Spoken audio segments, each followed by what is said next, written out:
원장님, 제가 건강검진에서 알파 태아 단백이 좀 높다라고 이렇게 결과가 나왔는데 그 알파 태아 단백이 뭘까요?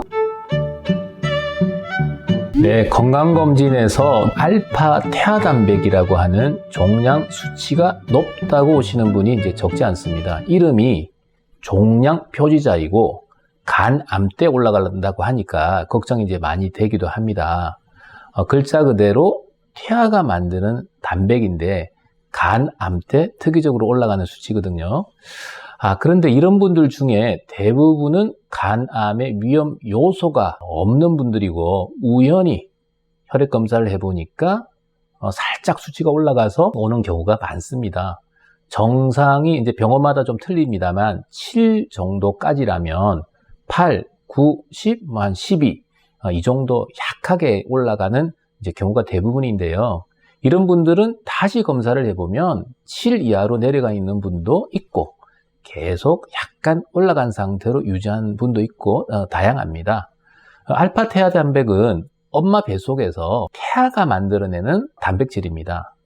태아의 간세포, 난황낭, 소화관 등에서 생성된다고 합니다. 그래서 이제 임산부들을 검사해 보면 태아가 만들어낸 이 혈액 수치가 엄마의 피로 흘러 들어가기 때문에 매우 높게 나타납니다. 그래서 아이가 출생을 하게 되면 감소가 되는데요. 그래서 정상 수치를 보이게 되지만 병적인 상태에서는 다시 증가하게 됩니다. 그래서 아까 정상이 0에서 7 나노그램 퍼 밀리리터 이 정도인데 20 이상이면 증가했다고 판정을 합니다. 이 수치는 간암에서 증가하는데 만성 간염이나 간경변증에서도 상승이 가능하답니다. 또 간 말고 드물지만 생식기암에서도 증가가 가능합니다. 20을 넘지 않고 조금 넘으면서 간암의 위험인자, 어떤 것들이 대표적이냐면 만성 B형 간염, 알코올성 간질환, 간경병증, 자가면역 간염 이런 것 등이거든요. 이런 위험인자가 없고 복부 초음파에서 혹이 없는 경우는 안심해도 됩니다.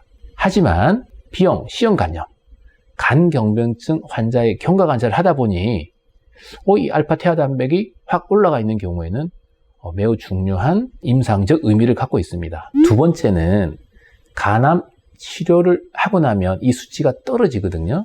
이 떨어졌던 수치가 경과관찰을 하다 보니 다시 증가하기 시작했다.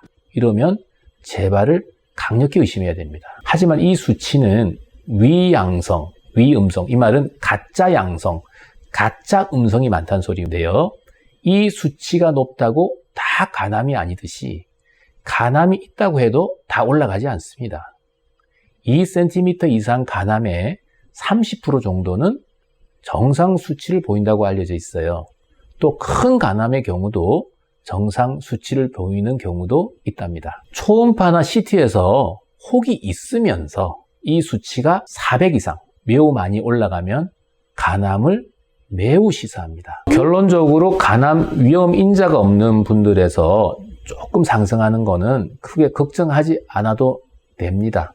대신 초음파로 간에 이상은 없는지 꼭 한번은 살펴보아야 합니다. 간암 위험 인자를 갖고 있는 분들에서 매우 높거나 갑자기 높거나 치료 후에 떨어졌던 수치가 다시 올라간다면 간암 가능성을 먼저 염두에 두고 꼭 추가 정밀 검사를 받아보아야 됩니다. 국가에서는 40세 이상 B형 C형 간염, 간경변증 환자에게 6개월마다 초음파와 함께 이 알파 태아 단백 검사를 공단검진으로 시행을 하고 있습니다. 오늘은 종양 표지자인 알파 태아 단백에 대해서 말씀드렸습니다.